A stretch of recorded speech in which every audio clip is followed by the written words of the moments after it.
Hello दोस्तों, स्वागत है आपका अपने यूट्यूब चैनल एजुश्री में। दोस्तों, यूपीपीएससी प्रीलिम्स और यूपीपीएससी आरओ एवं अन्य महत्वपूर्ण परीक्षाओं को ध्यान में रखते हुए जो हमने अपना विषय शुरू कर रखा है भारत की राज्य व्यवस्था में संविधान, उसी के अंतर्गत उसी के क्रम में आज का जो हमारा टॉपिक है राज्य के नीति निर्देशक तत्व। पिछली क्लास में हमने मौलिक अधिकार पढ़े और अगर आपको वो टॉपिक वो क्लास अच्छी लगी हो, आप उसे, मैं उम्मीद करता हूँ कि आपने देखी होगी, और अगर आपको अच्छी लगी हो तो आप हमें प्लीज़ कमेंट कीजिए, और कोई त्रुटि लगी हो तो भी हमें कमेंट कीजिए ताकि हम उसको आगे सुधार सकें। तो बिना समय व्यर्थ किए आज की हम क्लास में पढ़ेंगे राज्य के नीति निर्देशक तत्व। दोस्तों, आज की क्लास है क्लास 11 राज्य के नीति निर्देशक तत्व की। ठीक है, राज्य के नीति निर्देशक तत्वों को संविधान के भाग 4, कौन से भाग में, भाग 4 में अनुच्छेद 36 से 51, कहाँ से कहाँ तक, 36 से 51 तक में शामिल किया गया है। नीति निर्देशक तत्व बाध्यकारी नहीं है, अर्थात यदि राज्य ने लागू करने में असफल रहता है तो कोई भी इनके विरुद्ध न्यायालय में नहीं जा सकता।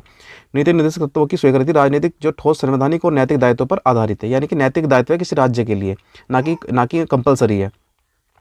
संविधान के अनुच्छेद 37 में कहा गया है कि विधि बनाने में इन तत्वों को लागू करना राज्य का कर्तव्य होगा। संविधान के अनुच्छेद 355 और 65 का प्रयोग इन नीति निर्देशक तत्वों को लागू करने के लिए किया जा सकता है। ठीक है, नीति निर्देशक तत्वों का वर्गीकरण देखिए दोस्तों, इनको मुख्यतः 3 भागों में बांटा गया है। कितने भागों में? 3 भागों में बांटा गया है। नंबर 1 जान लेते हैं, सामाजिक और आर्थिक चार्टर।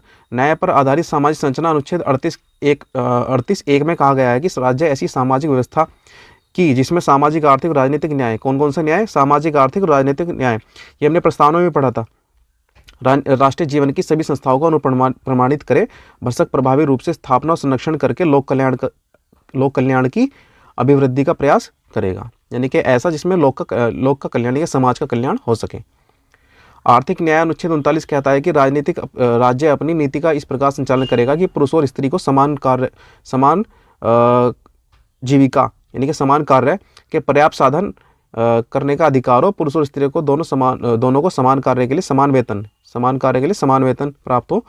पुरुष और स्त्री कामगारों के स्वास्थ्य और शक्ति का तथा बालकों की सुकुमार अवस्था, यानी कि ये बात हो रही है जो बाल श्रम होता है उससे संबंधित, और बालकों को स्वस्थ विकास के अवसर सुविधाएं दिए जाएं ताकि नैतिक और आर्थिक परित्याग की रक्षा की जाए। अनुच्छेद 38 और 39 वितरण मूलक न्याय के सिद्धांत को साकार करता है, जिसमें सामाजिक, आर्थिक और राजनीतिक न्याय की स्थापना का निर्देश दिया गया है ताकि सभी तरह की सामाजिक असमानताओं को समाप्त किया जा सके। ठीक है, नंबर 2 सामाजिक सुरक्षा चार्टर।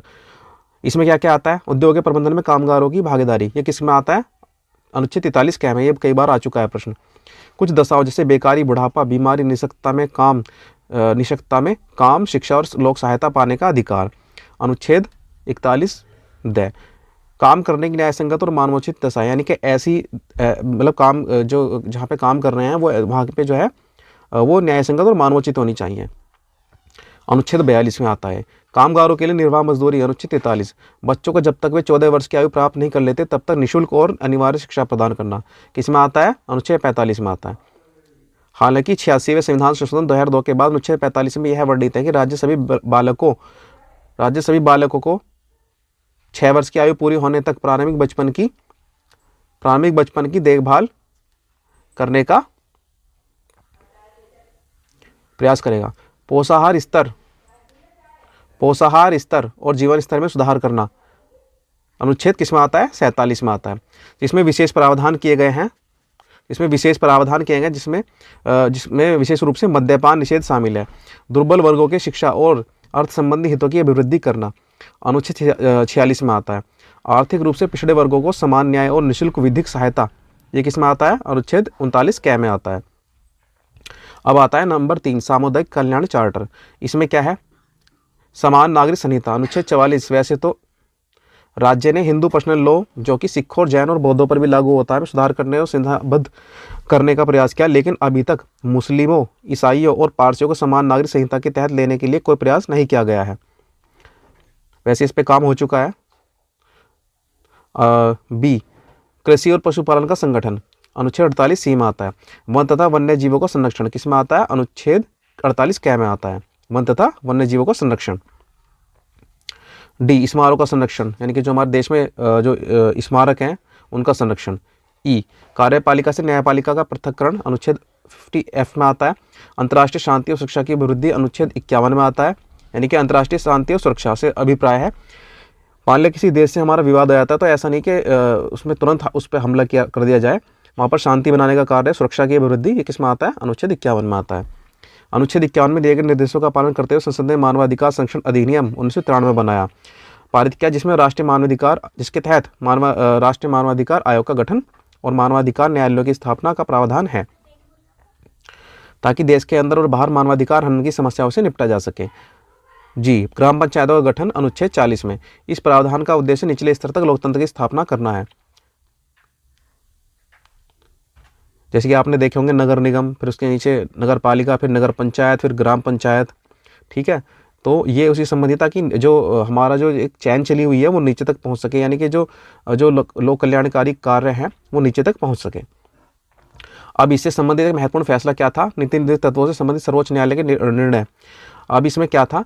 उन्ना कृष्ण बनाम आंध्र प्रदेश राज्य मामले में न्यायालय ने दोहराया कि मूल अधिकार और नीति निर्देशक तत्व एक दूसरे के पूरक और सहायक हैं। भाग 3 में दिए गए प्रावधानों की व्याख्या प्रस्तावना और नीति निर्देशक तत्वों के संदर्भ में की जानी चाहिए। संतुलित आर्थिक विकास के लक्ष्यों को प्राप्त करने के लिए लोगों को जीवन स्तर में सुधार लाने के लिए के संदर्भ में कुछ नीति निर्देशक तत्वों जैसे भूमि सुधार को बढ़ावा देना, ग्राम पंचायतों का गठन करना, कुटीर उद्योगों को प्रोत्साहित करना, अनुसूचित जाति जनजाति के कल्याण, अनिवार्य शिक्षा, कामगारों के निर्वाह मजदूरी, श्रमिक कानून और हिंदू विवाह अधिनियम के कार्यान्वयन का महत्वपूर्ण स्थान है। अतः राज्य के नीति निर्देशक तत्व सरकार के लिए निर्देश के पत्र के समान है। किसके समान है? निर्देश पत्र के समान है, जिसमें भारत में सामाजिक व कल्याणकारी राज्य की स्थापना के लिए राज्य को कुछ सकारात्मक निर्देश दिए गए हैं। ठीक है, आप समझ गए होंगे इस लाइन से।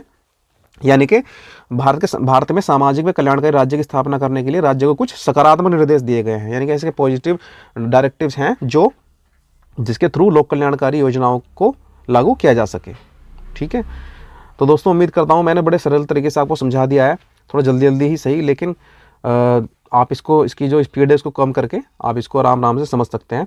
आप ये जो नोट्स हैं इनको अपनी कॉपी में पॉइंट वाइज लिख सकते हैं, या अगर आपको PDF चाहिए तो आप हमें कमेंट में बताएं, हम आपको उसकी PDF भी प्रोवाइड करा देंगे।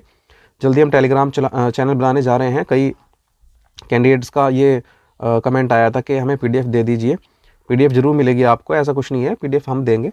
अभी थोड़ा काम चल रहा है उस पर, टेलीग्राम जो चैनल है हम जल्दी उसको प्रोसेस में ला देंगे।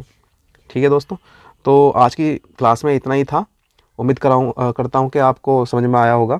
दोस्तों मैं चाहता हूँ कि आप हमसे जुड़ें, क्योंकि हमारे जो चैनल का उद्देश्य है वो यही है कि जो वंचित वर्ग है और जो कोचिंग नहीं ले सकते महंगी उनको हम पढ़ाएं, और शॉर्ट तरीके ही सही, लेकिन उनको थोड़ा सा उसका लाभ जरूर मिले।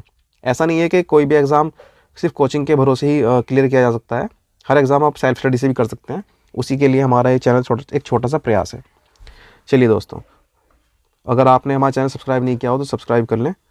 आज के लिए इतना ही। Thank you. जय हिंद।